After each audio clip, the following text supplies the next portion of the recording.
আসসালামু আলাইকুম, welcome back to my world. আশা করি কাছে দূরে যে যেখান থেকে আমার ভিডিওটি দেখছেন সবাই অনেক বেশি ভালো আছেন। আল্লাহর রহমতে আপনাদের দোয়ায় আমিও অনেক বেশি ভালো আছি। আর এই যে আজকে হাঁস আনা হয়েছে, হাঁসটা রান্না করব। ভালো মতো চুলায় একটু ছেঁকে নিয়ে তারপরে রান্না করব। আর এই যে ভাসা বড়া বানাবো, তার জন্য চিংড়ি মাছ বের করে রাখলাম।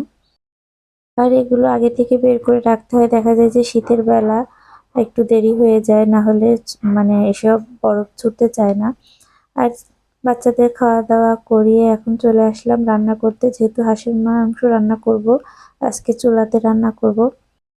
আর ইদানিং এত ব্যস্ত থাকার কারণে মানে ইউটিউবে আমার ভিডিওই দিতে সময় থাকে না। মানে দেখা যায় যে সবকিছু রেডি করা রয়েছে, কিন্তু যে মনে করে ভিডিওটা আপলোড করব সেটাই আর হয়ে উঠতেছে না।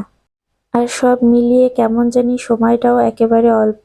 শীতকালের বেলা বাচ্চাদের নিয়ে ভিডিও করা, এডিট করা, তারপরে আরও যদি অন্য কোনো কাজে ব্যস্ত থাকে তাহলে দেখা যায় কি একেবারেই সময় হয় না। দেখা যায় যে আমি সব ভিডিওগুলো এডিট করে রাখা, তারপরে যে ভিডিওগুলো টাইমলি একটু আপলোড দিব, এটাই আসলে মনে থাকে না। আর আসলে সব সময় তো একরকম যায় না, দেখা যায় শরীরটাও ভালো থাকে না। আর একটু ঝামেলার মধ্যে দিয়ে সময়গুলো যাচ্ছে এখন। আপনাদের সাথে শেয়ার করা হচ্ছে না আমার কোনো কিছুই আসলে। ভাবতেছি যে একটু নিয়মিত হব ইউটিউবে, কিন্তু কেন জানি সময় করেই পারতেছি না। আর আপনাদের সাথে আমি সবকিছু শেয়ার না করলে মানে এগুলো আমারও কাছেও ভালো লাগে না। আমার একটা ভালো লাগার জায়গা, আমার একটা মনের কথা বলার জায়গা। আসলে আমি জানি না কে কতটা আমাকে মিস করতেছেন, কিন্তু আমি আপনাদের সবাইকে অনেক বেশি মিস করতেছি, আপনাদের কমেন্ট মিস করতেছি। আমি আসলে এতটাই মিস করতেছি যে আপনাদের আমি বলে বোঝাতে পারবো না। যাই হোক, ভাবতেছি যে একটু ভিডিওটা নিয়মিত দিব আর আপনাদের সাথে সবকিছু শেয়ার করব। আমি একটু প্রবলেমে আছি, যে প্রবলেমগুলো সেগুলো একটু শেয়ার করব।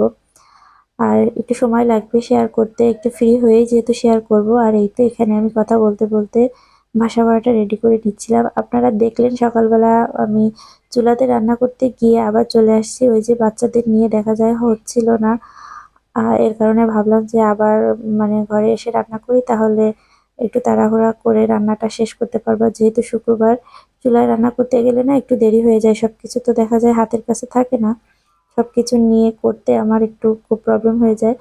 এর কারণে ভাবলাম যে একটু বাসার মধ্যে যেয়ে তাড়াতাড়ি রান্নাটা সেরে ফেলি, নামাজ পড়ে সবাই খেতে চলে আসবে, বাচ্চা আর বাচ্চার বাবা। তার কারণে এই যে তাড়াহুড়া করে ভাসা বড়া সবকিছু রেডি করা হয়ে গেছে। ভাসা বড়া বলতে চিংড়ি মাছটা এখন আমি এই যে সবকিছু মেখে রেডি করে রেখে নারকেলের দুধের উপরে দিয়ে দিচ্ছি। আর এই যে আমার রান্নাটা কমপ্লিট, সব রান্না বান্না শেষে এখন আমরা খেতে বসছি। ওর বাবাও চলে আসছে, ওরা সবাই খেতে বসে গেছে। আর একেতে শুক্রবার দিনটাই যায় আসলে অনেক ব্যস্ততার মধ্যে দিয়ে। আর এই তো আমরা খাওয়া দাওয়া শেষে চলে আসলাম আমার ছোট বাবাটার জন্য একটা জুতো কিনতে। আর এই তো জুতোর দোকানে এসে দেখা যায় যে সে একা একাই, এই যে আমার হাত ধরবে না, সে একা একা হাঁটবে, একা একা সে জুতো ধরতেছে, দেখবে, পছন্দ করতেছে সে নিজেই। আর মাঝে মধ্যে না একটু ছেড়ে দিতে ইচ্ছা করে যে করুক দুষ্টুমি। আর এই তো ওর বাবা হাত থেকে নিয়ে নিয়ে রেখে দিচ্ছে, আর ও বারবার ধরতেছিল। আর ওর বাবা ওই পাশটাতে একটা জুতো দেখতেছিল। দেখা যায় কি ও জুতো জামা পরতে গেলে না একটু ডিস্টার্ব করে, পরতে চায় না সহজে একবারেই। তো এই যে দোকানে এসে তো জুতাটা অনেক কষ্ট করে পরালাম, তারপরে আর জুতোটা খুলিনি, ওটা পরায় নিয়ে চলে আসছি। আর ও যেটা পরা ছিল সেটা প্যাক করে নিয়ে চলে আসছি।